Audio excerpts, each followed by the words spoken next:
Good morning, my dear students. Welcome back to SAS Academy Social Science Classroom. Today we are discussing about our fourth chapter in Geography, Landscape Analysis through Maps. ഭൂതല വിശകലനം ഭൂപടങ്ങളിലൂടെ. നമ്മുടെ പാഠഭാഗത്തിൻ്റെ മുകളിലായിട്ട് ഒരു ഭൂപടത്തിൻ്റെ ചെറിയൊരു ഭാഗവും അതുപോലെ തന്നെ കുറച്ച് ഉപകരണങ്ങളൊക്കെ അവിടെ കൊടുത്തിട്ടുണ്ട് അല്ലേ. അതിനുശേഷം എന്താണ് കൊടുത്തിട്ടുള്ളത്, ഒരു കുറിപ്പ് കൊടുത്തിട്ടുണ്ട് അവിടെ. ആ ഡിസ്ക്രിപ്ഷൻ ഒന്ന് വായിച്ച് നോക്കിക്കുക എല്ലാവരും. The British realized that they could ascertain power and collect the taxes in their colonies only if they clearly understood the special geographical features of each of them. ഓരോ രാജ്യത്തിലെയും ഭൂമിശാസ്ത്ര സവിശേഷതകൾ വ്യക്തമായി മനസ്സിലാക്കിയാൽ മാത്രമേ കോളനി രാജ്യങ്ങളിൽ അധികാരം ഉറപ്പിക്കാനും അതുപോലെ തന്നെ നികുതി പിരിക്കാനും സാധിക്കുകയുള്ളൂ എന്ന് മനസ്സിലാക്കിയ ബ്രിട്ടീഷ് ഭരണാധികാരികൾ വിവിധങ്ങളായ സർവേകൾ നടത്തി ഭൂപടങ്ങൾ തയ്യാറാക്കാൻ തീരുമാനിച്ചു. Okay, this made them decided to conduct various surveys and prepare maps on their basis. നമുക്ക് കോളനികളുടെ ഓരോ ഏരിയയും അതുപോലെ തന്നെ അവിടുത്തെ ഭൂമിശാസ്ത്രപരമായിട്ടുള്ള സവിശേഷതകൾ അതുപോലെ തന്നെ അവിടുത്തെ എല്ലാ കാര്യങ്ങളും കംപ്ലീറ്റ് മനസ്സിലാക്കിയാൽ മാത്രമേ തങ്ങൾക്ക് നികുതി പിരിക്കാനും അവിടെ കോളനികളിൽ അധികാരം ഉറപ്പിക്കാനും സാധിക്കുകയുള്ളൂ എന്നാണ് ബ്രിട്ടീഷ് ഭരണാധികാരികൾ മനസ്സിലാക്കുകയും ഇതിൻ്റെ ഫലമായിട്ട് അവർ വിവിധങ്ങളായിട്ടുള്ള സർവേകൾ അവിടെ നടത്താൻ തീരുമാനിക്കുകയും ചെയ്തു. Accordingly, 3 surveys, namely the tax survey, the topographic survey and trigonometric survey were carried out by the East India Company in the Indian subcontinent. This survey that were began with the stewardship of Colonel William Lambton in 1802, which took more than 50 years to be completed, were very accurate.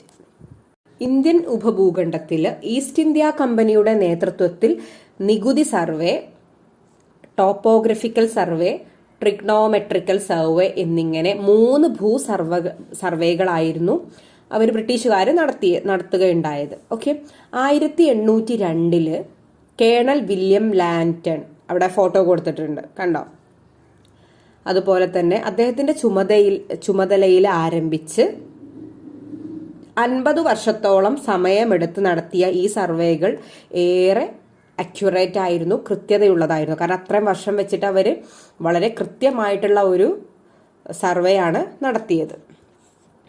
Okay, several Indians were part of the survey conducted through difficult terrains and hostile climate, carrying the heavy metallic survey instrument called theodolite, which weighed half a ton.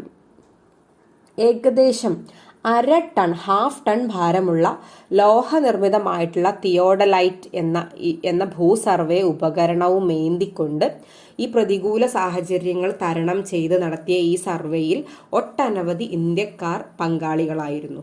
കാരണം വളരെയധികം risky ആണ് അല്ലേ, ഓരോ ഏരിയയുടെയും ഇത്രയും survey നടത്തുക എന്ന് പറയുമ്പോൾ വളരെ ഡിഫിക്കൽട്ടായിട്ടുള്ള ഒരു ടാസ്ക്കാണ്. അപ്പോൾ ഇതിന് വേണ്ടിയിട്ട് ഒരുപാട് ഇന്ത്യക്കാർ അവരുടെ ഗ്രൂപ്പിലുണ്ടായിരുന്നു എന്നാണ് പറയുന്നത്.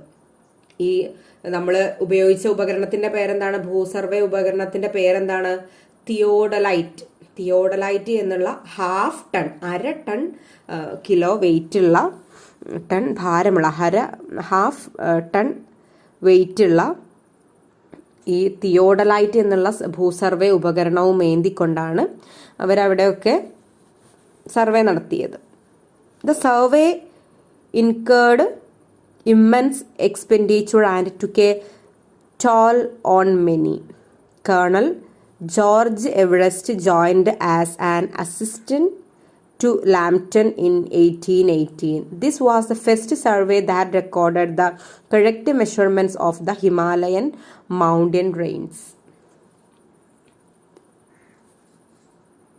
ഭീമമായിട്ടുള്ള മുതൽ മുടക്കും അനേകം ആളുകളുടെ ജീവത്യാഗവും ഈ ഒരു സർവേക്ക് വേണ്ടി വന്നു. 1818 കേണൽ ജോർജ് എവറസ്റ്റ്, അവിടെ ഫോട്ടോ കൊടുത്തിട്ടുണ്ട്, ഈ സർവേയിൽ ലാംപ്ടണിനെ സഹായിയായി ചേരുകയുണ്ടായി. ഹിമാലയ പർവ്വത നിരകളുടെ കൃത്യമായ അളവുകൾ രേഖപ്പെടുത്തിയ ആദ്യ സർവേയാണിത്. വില്യം ലാംപ്ടണിനു ശേഷം സർവേയുടെ ചുമതല ഏറ്റെടുത്ത ജോർജ് എവറസ്റ്റിനോടുള്ള ആദരസൂചകമായിട്ടാണ് പിൽക്കാലത്ത് ഹിമാലയ നിരകളിലെ ഏറ്റവും ഉയർന്ന കൊടുമുടിക്ക് മൗണ്ട് എവറസ്റ്റ് എന്ന് പേര് നൽകുകയുണ്ടായത്. അല്ലേ? അപ്പോൾ നമ്മൾ എവറസ്റ്റ് കൊടുമുടി എന്നൊക്കെ കേട്ടിട്ടുണ്ടല്ലോ. അപ്പോൾ ഈ പേരെങ്ങനെയാണ് വന്നത്? As a tribute to George Everest would took up the survey as Lambton's successor. The highest peak in the Himalayan mountain ranges was named as Mount Everest. The first topographic maps of the Indian subcontinent were prepared after the completion of the survey in 1854. 1854 പൂർത്തീകരിച്ച survey പ്രവർത്തനങ്ങൾക്കൊടുവിൽ ആദ്യമായിട്ട് Indian ഉപഭൂഖണ്ഡത്തിന്റെ ധരാതലീയ ഭൂപടങ്ങൾ നിർമ്മിച്ചു. First topographic map of Indian subcontinent were prepared after the completion of the survey in 1854. 1854 ഇവരിത് പൂർത്തീകരിച്ചത്. അങ്ങനെ ആദ്യമായിട്ട് Indian ഉപഭൂഖണ്ഡത്തിന്റെ ധരാതലീയ ഭൂപടങ്ങൾ ഇന്ത്യൻ സബ് കോണ്ടിനെന്റിന്റെ ടോപ്പോഗ്രഫിക്കൽ മാപ്പ് എന്ത് ചെയ്തു, നിർമ്മിച്ചു. അപ്പോൾ അപ്പോൾ ഇവിടെ ഇമ്പോർട്ടൻ്റ് ആയിട്ടുള്ള പറയുന്നത് എന്താണ്? ബ്രിട്ടീഷുകാർ എന്തിനാണ് ഇങ്ങനെ ഒരു മുൻകൈ എടുത്തത്? അവർക്ക് അവിടുത്തെ കോളനികളിലുള്ള അതിൻ്റെ ജിയോഗ്രഫിക്കൽ കണ്ടീഷൻസ് മനസ്സിലാക്കിയാൽ മാത്രമേ അവർക്ക് ടാക്സ് കളക്ട് ചെയ്യാനും അതുപോലെ തന്നെ അവരുടേതായിട്ടുള്ള ഉദ്ദേശങ്ങളൊക്കെ നടക്കുകയുള്ളൂ. അപ്പോൾ അതുകൊണ്ടാണ് അവരെന്ത് ചെയ്തത്, ബ്രിട്ടീഷുകാർ ഇത്തരത്തിലുള്ള ഒരു ജിയോഗ്രഫിക്കൽ കണ്ടീഷൻസ് മനസ്സിലാക്കാൻ, അതുപോലെ തന്നെ അവിടെയൊക്കെ കോളനി രാജ്യങ്ങളിൽ അവർക്ക് അധികാരം ഉറപ്പിക്കാനൊക്കെ വേണ്ടിയിട്ടായിരുന്നു അവർ ഇത്തരത്തിലുള്ള ഒരു ഭൂപടം മാപ്പ് തയ്യാറാക്കാൻ വേണ്ടിയിട്ട് അവർ മുൻകൈ എടുത്തത്. പ്രധാനമായിട്ടും ഇന്ത്യൻ ഉപഭൂഖണ്ഡത്തിൽ ഈസ്റ്റ് ഇന്ത്യ കമ്പനിയുടെ നേതൃത്വത്തിൽ 3 ഇതാണ് നടന്നിട്ടുള്ളത്. ഫസ്റ്റ് വൺ എന്ന് പറയുന്നത് ഏതാണ്? Tax survey. 3 സർവേസ് ആണ് നടന്നിട്ടുള്ളത്. ഒന്ന് ടാക്സ് സർവേ ആണ്, ദെൻ ടോപ്പോഗ്രഫിക്കൽ സർവേ ആണ്, ദെൻ ട്രിഗ്നോമെട്രിക്കൽ സർവേ ആണ്. എന്നിങ്ങനെ 3 ഭൂ സർവേകളാണ് അവിടെ നടന്നിട്ടുള്ളത്. ഓക്കെ, എന്തൊക്കെയാണ്? tax survey. Accordingly, 3 survey, namely the tax survey, topographic survey and trigonometric survey were carried out by the East India Company in the Indian subcontinent. അപ്പോൾ ഇത് നമുക്കൊന്ന് അറിഞ്ഞിരിക്കുന്നത് നല്ലതാണ്. ഇതൊക്കെ PSC എക്സാമിനൊക്കെ നമുക്ക് വളരെ ഇമ്പോർട്ടൻ്റ് ആണ്. അപ്പോൾ എന്തായാലും എല്ലാവരും ഒന്ന് മനസ്സിൽ വെക്കുക. ഓക്കെ, പിന്നെ ഇവിടെ പറയുന്നത് എന്താണ്? 1802 കേണൽ വില്യം ലാറ്റണിൻ്റെ ചുമതലയിലാണ് ഇത് ആരംഭിച്ചത്. വില്യം ലാറ്റണിൻ്റെ 1802 കേണൽ വില്യം ലാംപ്ടണിൻ്റെ നേതൃത്വത്തിലാണ് ഇത് ഈ ഒരു മാപ്പ്, ഈ ഒരു സർവേ ആരംഭിച്ചത്. ഏകദേശം 50 വർഷത്തോളമാണ് ഇത് ആരംഭിച്ച 50 വർഷത്തോളം സമയമെടുത്ത് നടത്തിയ ഈ സർവേകൾ ഏറെ കൃത്യതയുള്ളതായിരുന്നു. ഓക്കെ, അത്രയും സമയമെടുത്തിട്ടാണ് ചെയ്തിട്ടുള്ളത്. അപ്പോൾ അതുകൊണ്ട് തന്നെ ഇത് കൃത്യമായിരുന്നു അവരുടെ വിവരങ്ങൾ. ഓക്കെ, അതുപോലെ തന്നെ ഒരുപാട് ഇന്ത്യക്കാർ ഇതിൻ്റെ ഭാഗമായിട്ടുണ്ട് എന്ന് പറഞ്ഞു. ഈ ഒരു മാപ്പ് തയ്യാറാക്കാൻ വേണ്ടിയിട്ട് ഉപയോഗിച്ച ഭൂസർവേ ഉപകരണം എന്തായിരുന്നു? ഇത് carrying the heavy metallic survey instrument called theodolite. അതിന്റെ വെയിറ്റ് എന്തായിരുന്നു? Which weighted half ton weight ഉണ്ടായിരുന്നു ഈ തിയോഡലൈറ്റ് എന്നുള്ള സർവേ ഇൻസ്ട്രുമെന്റ് എന്ന് പറയുന്നു. ദെൻ 1818 കേണൽ ജോർജ് എവറസ്റ്റ് എന്നുള്ള അദ്ദേഹം എന്ത് ചെയ്തു? ഈ സർവേയിൽ ലാംപ്ടണിനെ സഹായിക്കാനായിട്ട് അദ്ദേഹത്തിന്റെ കൂടെ ചേരുകയുണ്ടായി. അങ്ങനെ ഈ ഒരു ആദരസൂചകമായിട്ടാണ് നമ്മുടെ എവറസ്റ്റ് കൊടുമുടിക്ക്, ഹിമാലയ നിരകളിൽ ഏറ്റവും ഉയർന്ന കൊടുമുടിക്ക് മൗണ്ട് എവറസ്റ്റ് എന്നുള്ള പേര് നൽകിയത്. 1854 ഈ ഒരു പ്രവർത്തനങ്ങൾ, ഈ സർവേ പൂർത്തീകരിച്ചത്. അങ്ങനെയാണ് ഫസ്റ്റ് ടോപ്പോഗ്രഫിക് മാപ്പ്, ആദ്യത്തെ ധരാതലീയ ഭൂപടം നിർമ്മിച്ചത്. ഓക്കെ, അപ്പോൾ ഈ ഒരു ഡിസ്ക്രിപ്ഷൻ നമ്മൾ വായിച്ചു. ഇനി നമുക്കിവിടെ ഭൗമോപരിതല സവിശേഷതകളുടെ സ്ഥാനം കൃത്യമായി കണ്ടെത്തിയാൽ മാത്രമേ അവ ഉപയോഗിച്ച് ഭൂപടങ്ങൾ നിർമ്മിക്കാൻ സാധിക്കുകയുള്ളൂ. ഓരോ പ്രദേശത്തിൻ്റെയും കൃത്യമായിട്ടുള്ള സവിശേഷതകൾ, finding the precise location of the earth surface features is essential for the preparation of maps. ഭൗമോപരിതല സവിശേഷതകളുടെ സ്ഥാനം കൃത്യമായി കണ്ടെത്തിയാൽ മാത്രമേ അവ ഉപയോഗിച്ച് ഭൂപടങ്ങൾ നിർമ്മിക്കാൻ സാധിക്കുകയുള്ളൂ. ഇതിനു വേണ്ടിയിട്ട് നമ്മൾ എന്ത് ചെയ്യണം? Each part of the earth is measured with the help of survey instruments and maps are prepared based on these measurements.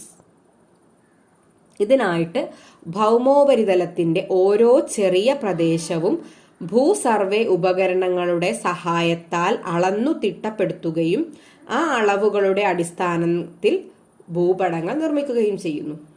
ഇതിന് വേണ്ടിയിട്ട് എന്ത് ചെയ്യണം?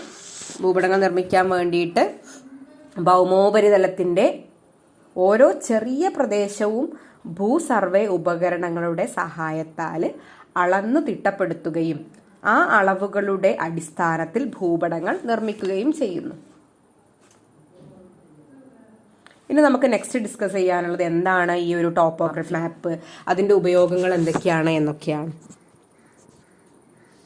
അതെങ്ങനെയാണ് മറ്റ് ഭൂപടങ്ങളിൽ നിന്നും വ്യത്യസ്തമായിരിക്കുന്നത്? How do this differ from other maps and what are the features of topographic maps? Okay, let us discuss about it. Okay, then topographic map. എന്താണ് ടോപ്പോഗ്രഫിക് മാപ്പ്? ധരാതലീയ ഭൂപടങ്ങൾ എന്ന് പറഞ്ഞാൽ എന്താണ്? നമ്മൾ കഴിഞ്ഞ ക്ലാസ്സുകളിലായിട്ട്, നമ്മുടെ 8ാം ക്ലാസ്സിലായിട്ട് നമ്മൾ പഠിച്ചിട്ടുണ്ടായിരുന്നു. The large scale maps are prepared by incorporating minute details of relatively smaller areas. ചെറിയ പ്രദേശങ്ങളുടെ വിശദമായ വിവരങ്ങൾ ഉൾക്കൊള്ളിച്ചുകൊണ്ട് ചിത്രീകരിക്കുന്ന ഭൂപടങ്ങളാണ് വലിയ തോത് ഭൂപടങ്ങൾ. ലാർജ് സ്കെയിൽ മാപ്സ് എന്ന് പറഞ്ഞാൽ ഒരു ചെറിയ പ്രദേശത്തിൻ്റെ മൈന്യൂട്ടായിട്ടുള്ള വിശദമായിട്ടുള്ള ഡീറ്റെയിൽസ് അതിൽ ഡിസ്ക്രൈബ് ചെയ്യുന്ന, അവിടെയുള്ള എല്ലാ കാര്യങ്ങളും ചിത്രീകരിക്കുന്ന മാപ്പുകളെയാണ് നമ്മൾ ലാർജ് സ്കെയിൽ മാപ്സ് എന്ന് പറയുന്നത് എന്ന് നമ്മൾ 8ാം ക്ലാസ്സിൽ പഠിച്ചതാണ്. Okay, topographic maps depict in minute detail all the natural and man-made features on Earth's surface. Topographic maps depict in minute detail all the natural and man-made features on the Earth's surface. പ്രകൃതിദത്തവും natural, അതുപോലെ തന്നെ manmade മനുഷ്യനിർമ്മിതവുമായ എല്ലാ ഭൗമോപരിതല, നമ്മുടെ ഈ സർഫേസിലുള്ള earth സർഫേസിലുള്ള നാച്ചുറൽ ആൻഡ് അതുപോലെ തന്നെ മാൻമെയ്ഡ് ഫീച്ചേഴ്സ്, എല്ലാ സവിശേഷതകളും പ്രകൃതിദത്തവും മനുഷ്യനിർമ്മിതവുമായ എല്ലാ ഭൗമോപരിതല സവിശേഷതകളെയും വളരെ മൈന്യൂട്ടായിട്ട്, വളരെ സൂക്ഷ്മമായിട്ട് ഉൾക്കൊള്ളിക്കുന്ന, ചിത്രീകരിക്കുന്ന ഭൂപടങ്ങളാണ് ടോപ്പോഗ്രഫിക്കൽ മാപ്പ് അല്ലെങ്കിൽ ധരാതലീയ ഭൂപടങ്ങൾ എന്ന് നമ്മൾ മലയാളത്തിൽ പറയുന്നു.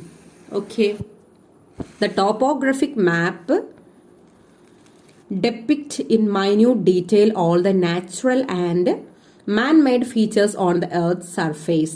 These maps contain the important surface features such as the undulation of the terrain, rivers, other water bodies, forest, agricultural land, barren land, villages, towns, and transport and telecommunication system. ഭൗമോപരിതലത്തിൻ്റെ ഉയർച്ച താഴ്ചകൾ ഇതിൽ എന്തൊക്കെയാണ് ഇൻക്ലൂഡ് ചെയ്യുന്നത്? This map contain the important surface features such as undulation of the terrain, undulation of the terrain. ഭൗമോപരിതലത്തിന്റെ ഉയർച്ച താഴ്ചകൾ. ഭൗമോപരിതലം എന്ന് പറയുമ്പോൾ നമുക്കറിയാലോ, ഇങ്ങനെ പരന്ന് കിടക്കുന്നതല്ലല്ലോ, വളരെയധികം ഉയർച്ചയും താഴ്ചയും ഒക്കെ ഉണ്ടാവുമല്ലോ. അപ്പോൾ ഭൗമോപരിതലത്തിന്റെ ഉയർച്ച താഴ്ചകൾ, അതുപോലെ തന്നെ റിവേഴ്സ്, നദികള്, അതർ വാട്ടർ ബോഡീസ്, മറ്റു ജലാശയങ്ങൾ, ഫോറസ്റ്റ്, വനങ്ങള്, ദെൻ അഗ്രികൾച്ചറൽ ലാൻഡ്, കൃഷിഭൂമി, ബാരൽ ലാൻഡ്, അതുപോലെ തന്നെ തരിശുഭൂമി, വില്ലേജ്, ഗ്രാമങ്ങൾ, പട്ടണങ്ങൾ, towns and transport and telecommunication, ഗതാഗത വാർത്താവിനിമയ മാർഗങ്ങൾ തുടങ്ങിയ പ്രധാനപ്പെട്ട ഭൗമോപരിതല സവിശേഷതകളാണ് ടോപ്പോഗ്രഫിക്കൽ മാപ്പിൽ ധരാതലീയ ഭൂപടങ്ങളിൽ ഉൾക്കൊള്ളിക്കുന്നത്. Okay. In India the preparation of topographic map is entrusted to a central government agency. ഇന്ത്യയിൽ ധരാതലീയ ഭൂപടങ്ങൾ നിർമ്മിക്കാനുള്ള ചുമതല ഒരു കേന്ദ്ര സർക്കാർ ഏജൻസിക്കാണ്. അതേതാണ്? Named survey of India. Survey of India എന്നുള്ള കേന്ദ്ര സർക്കാർ ഏജൻസിക്കാണ് ഇന്ത്യയിൽ ധരാതലീയ ടോപ്പോഗ്രഫിക്കൽ മാപ്പ് നിർമ്മിക്കാനുള്ള ചുമതല. ആർക്കാണ്? സർവേ ഓഫ് ഇന്ത്യ എന്ന കേന്ദ്ര സർക്കാർ ഏജൻസിക്കാണ് ഇത്തരത്തിലുള്ള ധരാതലീയ ഭൂപടങ്ങൾ നിർമ്മിക്കാനുള്ള ചുമതല. Okay. Certain restriction have been imposed on the use of topographic maps of strategic region owing to the national security concerns. അങ്ങനെ എല്ലാവർക്കും തോന്നി, എല്ലാവർക്കും ഇപ്പം നമുക്കൊക്കെ ഒന്നും ഈ ഒരു ടോപ്പോഗ്രഫിക് മാപ്പ് ഉണ്ടാക്കാൻ പറ്റില്ല. കാരണം രാജ്യസുരക്ഷ പരിഗണിച്ചിട്ട്, സേഫ്റ്റി, നാഷണൽ സെക്യൂരിറ്റി കൺസേൺസ്, രാജ്യസുരക്ഷ പരിഗണിച്ച് തന്ത്രപ്രധാനങ്ങളായിട്ടുള്ള ഭൂപ്രദേശങ്ങളുടെ ധരാതലീയ ഭൂപടങ്ങൾ ഉപയോഗിക്കുന്നതിൽ കർശനമായിട്ടുള്ള നിയന്ത്രണങ്ങൾ ഏർപ്പെടുത്തിയിട്ടുണ്ട്. കാരണം നമ്മളത് മിസ്യൂസ് ചെയ്യോ മറ്റുള്ള ആവശ്യങ്ങൾക്കൊക്കെ എന്ന് വെച്ചിട്ടാണ് ഇത്തരത്തിലുള്ള ധരാതലീയ ഭൂപടങ്ങൾ ഉപയോഗിക്കുന്നതിൽ കർശനമായിട്ടുള്ള restrictions, നിയന്ത്രണങ്ങളുണ്ട്. Certain restrictions have been imposed on the use of topographic maps on the strategic region owing to the national security concerns. Okay. Next നമുക്ക് എന്തൊക്കെ യൂസേജസ് ആണ് ഈ ഒരു ടോപ്പോഗ്രഫിക് മാപ്സ് കൊണ്ട്, ധരാതലീയ ഭൂപടങ്ങളുടെ ഉപയോഗങ്ങൾ എന്തൊക്കെയാണ് എന്നാണ് നെക്സ്റ്റ് നമ്മൾ ഡിസ്കസ് ചെയ്യാൻ പോകുന്നത്. ഇത് വളരെ ഇമ്പോർട്ടൻ്റ് ആണ്. 4 മാർക്സിനൊക്കെ എക്സാമിനെ ചോദിച്ചുകൊണ്ടിരിക്കുന്ന ഒരു ക്വസ്റ്റ്യൻ ആണ്. അപ്പോൾ എന്ത് വന്നാലും ഇത് പഠിക്കണം. ഓക്കെ. എന്ത് ചെയ്യുക? നോട്ട് തയ്യാറാക്കുക. 4th ചാപ്റ്റർ പുതിയത് തുടങ്ങുക. അതിന് ശേഷം ഓരോ ഇമ്പോർട്ടൻ്റ് ആയിട്ടുള്ള നമ്മൾ പറഞ്ഞ ഡിസ്ക്രിപ്ഷനിൽ പറയുന്ന ജസ്റ്റ് ഒക്കെ ഒന്ന് എഴുതി വെച്ചാൽ നമുക്കൊരിക്കലും ഒരു ഉപദ്രവം ഉണ്ടാവില്ല. നമ്മൾ എല്ലാവരും പഠിച്ച് വലിയ PSC ജോലിയൊക്കെ എല്ലാവരും സ്വപ്നം കാണുന്നവരാണ്. അപ്പോൾ ഇപ്പോഴേ അതൊക്കെ ഒന്ന് നോട്ട് അവിടെ എഴുതി വെക്കുക, അവിടെ വരുന്നത്. ദെൻ എന്ത് ചെയ്യുക? ധരാതലീയ ടോപ്പോഗ്രഫിക് മാപ്പ് എന്താണ് എന്നുള്ള ഷോർട്ട് നോട്ട് എഴുതി വെക്കുക. അതിലെന്തൊക്കെയാണ് ഉൾക്കൊള്ളുന്നത് എന്ന് എഴുതുക.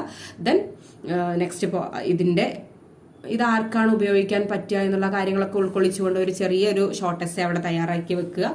ടോപ്പോഗ്രഫിക്കൽ മാപ്പ്, ധരാതലീയ ഭൂപടങ്ങൾ എന്നുള്ള ഹെഡിങ് കൊടുത്തിട്ട് ആ ഒരു പാരഗ്രാഫിൽ പറയുന്ന കാര്യങ്ങളൊന്ന് ഷോർട്ടായിട്ട് എഴുതി വെക്കുക. Then uses of topographic maps, ധരാതലീയ ഭൂപടങ്ങളുടെ ഉപയോഗങ്ങൾ എന്തൊക്കെയാണ് എന്നുള്ളത് വളരെ ഇമ്പോർട്ടൻ്റ് ആണ്. അത് എഴുതി വെക്കുക. ഓക്കെ. നന്നായിട്ട് പഠിക്കുക. ഓക്കെ. നമുക്ക് നോക്കാം എന്തൊക്കെയാണ് എന്നുള്ളത്. Topographic maps are used for various purposes. പല ഉദ്ദേശങ്ങൾക്കും വേണ്ടിയിട്ട് ടോപ്പോഗ്രഫിക് മാപ്സ് ഉപയോഗിക്കുന്നുണ്ട്. വിവിധ ആവശ്യങ്ങൾക്ക് ധരാതലീയ ഭൂപടങ്ങൾ ഉപയോഗിക്കുന്നുണ്ട്. അവ എന്തെല്ലാമാണെന്ന് നമുക്ക് നോക്കാം. Let's see what are they. Okay. Analysis of the physical and the cultural features of the Earth's surface. Analysis of the physical and the cultural features of the Earth's surface. ഭൂപ്രദേശങ്ങളുടെ ഭൗതികവും സാംസ്കാരികവുമായ സവിശേഷതകൾ വിശകലനം ചെയ്യുന്നതിന്. ഭൂപ്രദേശങ്ങളുടെ ഭൗതികവും സാംസ്കാരികവുമായ സവിശേഷതകൾ വിശകലനം ചെയ്യുന്നതിന്. ഓക്കെ. നെക്സ്റ്റ് പറയുന്നത് four military operation and the preparation of military maps. സൈനിക പ്രവർത്തനങ്ങൾക്കും സൈനിക ഭൂപടങ്ങളുടെ നിർമ്മാണത്തിനും. നമ്മുടെ പേജ് 51 അത്തരത്തിലുള്ള ഒരു മാപ്പ് കൊടുത്തിട്ടുണ്ട്, അതിൻ്റെ ഒരു ഭാഗം കൊടുത്തിട്ടുണ്ട്. അപ്പോൾ അത് നോക്കിയിട്ട് എന്താണ് നമുക്ക് വളരെ കറക്റ്റായിട്ടൊന്നും നമുക്കത് മനസ്സിലാവില്ല. ഇതൊക്കെ വലിയ വലിയ ആവശ്യങ്ങൾക്ക് ഉപയോഗിക്കുന്ന നമുക്കെന്താണ് അധികം നമ്മൾ കണ്ടിട്ടില്ലേ ഇന്ത്യയുടെ മാപ്പ്, കേരള മാപ്പ്, അത്തരത്തിലുള്ള പൊളിറ്റിക്കൽ മാപ്സാണ് നമുക്ക് ഏറ്റവും കൂടുതൽ ആവശ്യം വരുന്നത്. ഇത്തരത്തിലുള്ള ടോപ്പോഗ്രഫിക്കൽ മാപ്പ്, ധരാതലീയ ഭൂപടങ്ങളുടെ ആവശ്യം പൊതുവെ വരുന്നില്ല. പക്ഷെ നമ്മളിത് മനസ്സിലാക്കാൻ വേണ്ടിയിട്ടാണ് നമ്മുടെ ഈ ഒരു പാഠഭാഗത്ത് കൊടുത്തിട്ടുള്ളത്. അപ്പോൾ ഇവിടെയൊക്കെ എന്താണ് മൈന്യൂട്ടായിട്ടുള്ള ഡീറ്റെയിൽസ് വരെ കൊടുത്തിട്ടുണ്ട്. അപ്പോൾ സൈനിക പ്രവർത്തനങ്ങൾക്കും അല്ലെങ്കിൽ സൈന്യങ്ങൾക്കൊക്കെ എവിടേക്കാണ് ഓരോ പ്രദേശങ്ങളെ കുറിച്ചൊക്കെ മൈന്യൂട്ടായിട്ട് മനസ്സിലാക്കാൻ വേണ്ടിയിട്ടാണ് ഇത്തരത്തിലുള്ള ഭൂപടങ്ങൾ നിർമ്മിച്ചിട്ടുള്ളത്. ഓക്കെ, അതുകൊണ്ടാണ് നമ്മൾ അവിടെ നമ്മുടെ കഴിഞ്ഞ ഭാഗത്ത് പറഞ്ഞത് എന്താണ്, ഇത് എല്ലാവർക്കും ഉപയോഗിക്കാൻ പറ്റില്ല, ഇതിൻ്റെ കുറച്ച് റെസ്ട്രിക്ഷൻസ് ഉണ്ട്, നിയന്ത്രണങ്ങൾ ഉണ്ട് എന്നുള്ളത് നമ്മൾ അവിടെ പറഞ്ഞത് അതുകൊണ്ടാണ്. കാരണം ഇത് എങ്ങാനും മിസ്യൂസ് ചെയ്താൽ അല്ലെ, വല്ല ചാരപ്രവർത്തനങ്ങൾക്കൊക്കെ ഉപയോഗിക്കുമോ എന്നുള്ള ഒരു പേടി കൊണ്ടാവും എല്ലാവർക്കും ഉപയോഗിക്കാൻ ഇത് ഒരു റെസ്ട്രിക്ഷൻ നിയന്ത്രണമുള്ളത്.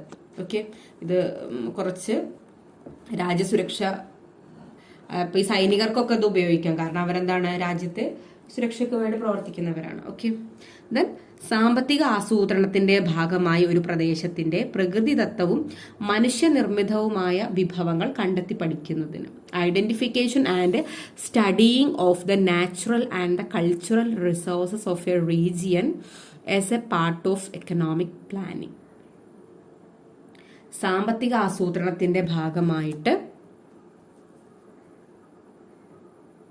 ഒരു പ്രദേശത്തിന്റെ പ്രകൃതിദത്തവും മനുഷ്യനിർമ്മിതവുമായിട്ടുള്ള വിഭവങ്ങൾ കണ്ടെത്തി പഠിക്കുന്നതിന്.